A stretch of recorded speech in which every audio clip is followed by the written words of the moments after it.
Assalamualaikum warahmatullahi wabarakatuh. Bismillah, alhamdulillah, wassalatu ala rasulillah.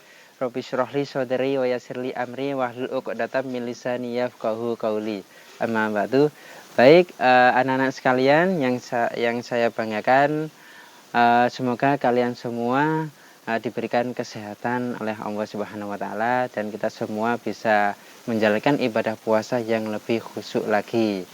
Untuk menjalankan puasa yang lebih khusyuk lagi, kadang-kadang orang itu memiliki pertanyaan-pertanyaan dalam pemikirannya terkait tentang puasanya.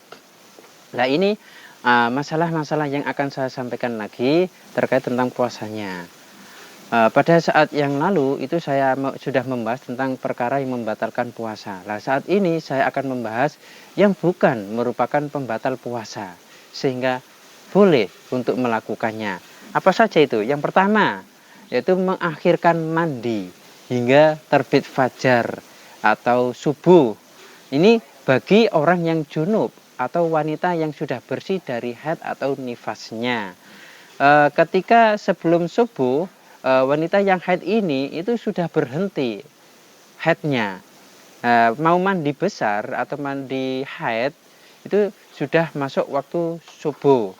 Nah, ini orang ini boleh melanjutkan boleh untuk berpuasa dan mengakhirkan mandinya di waktu subuh itu boleh. Mengakhirkan mandi wajib atau mandi haid di waktu subuh itu boleh, itu tidak batal. Yang kedua, berkumur-kumur atau istinsyak, menghirup air ke dalam hidung ketika dia posisinya berwudu.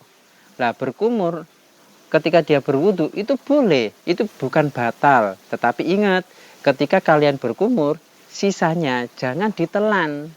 Kalau kalian telan, yaitu namanya perkara yang membatalkan puasa. Meminum air, kalian harus hati-hati ketika berkumur. Resikonya memang sangat tinggi, anak-anak, kalau berkumur atau istinsyak, menghirup air ke dalam hidung. Yang kedua, mandi di tengah hari. Siang-siang ketika kalian berpuasa, mandi atau keramas, pingin mendinginkan badan, itu boleh, tidak batal. Kan kadang-kadang itu pertanyaannya, Pak, kalau siang-siang hari kalau keramas boleh nggak? Boleh. Kalian keramas, kalian mandi itu boleh, itu tidak membatalkan puasa. Asalkan kalian jangan minum air mandi, itu saja. Terus yang keempat, mungkin masalah yang muncul adalah mencicipi makanan ketika masak. Seorang ibu-ibu atau mbak-mbaknya yang sedang masak pingin tahu rasanya masakannya, dia cicipi makanannya. Boleh, asalkan tidak ditelan. Itu syaratnya seperti itu. Mencicipi, sudah tahu rasanya di mulut lalu dibuang, tidak perlu ditelan. Kalau ditelan ya batal puasanya. Itu namanya menelan makanan atau minuman yang bisa membatalkan puasa. Lalu yang kelima adalah bercumbu atau mencium istrinya. Kalau ini bagi suami istri. Tapi ingat, bagi orang yang mampu mengendalikan birahinya sesama pasangannya, ini boleh-boleh saja tidak batal mencium istrinya. Suami datang pulang kerja, salim sama istrinya, dicium pipi kanan kirinya istrinya, boleh, asalkan bisa mengendalikan birahinya. Kalau tidak bisa mengendalikan birahinya, ya wawalam bisawab, kalian akan tahu sendiri selanjutnya. Nah, oke, itu.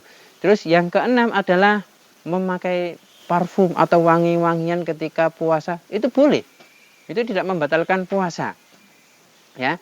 Lalu yang kedelapan, memakai celak ya pada mata itu juga boleh. Tidak membatalkan puasa.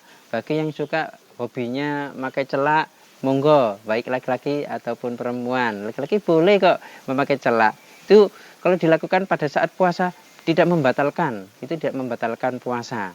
Lalu yang terakhir mungkin bisa saya sampaikan adalah makan dan minum di saat sahur, tetapi itu 5 menit sebelum adzan subuh atau masuk waktu fajar.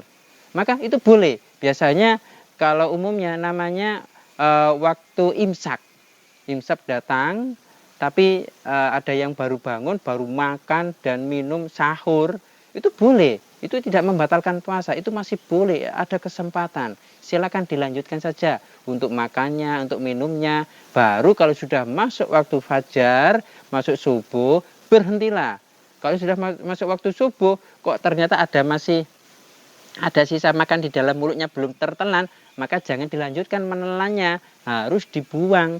Itu resikonya kalau sahurnya mepet dengan adzan subuh. Kalian harus hati-hati kalau sudah masuk adzan subuh, maka kalau masih ada sisa makan di mulutmu belum kau telan, maka buanglah karena itu sudah masuk waktu subuh.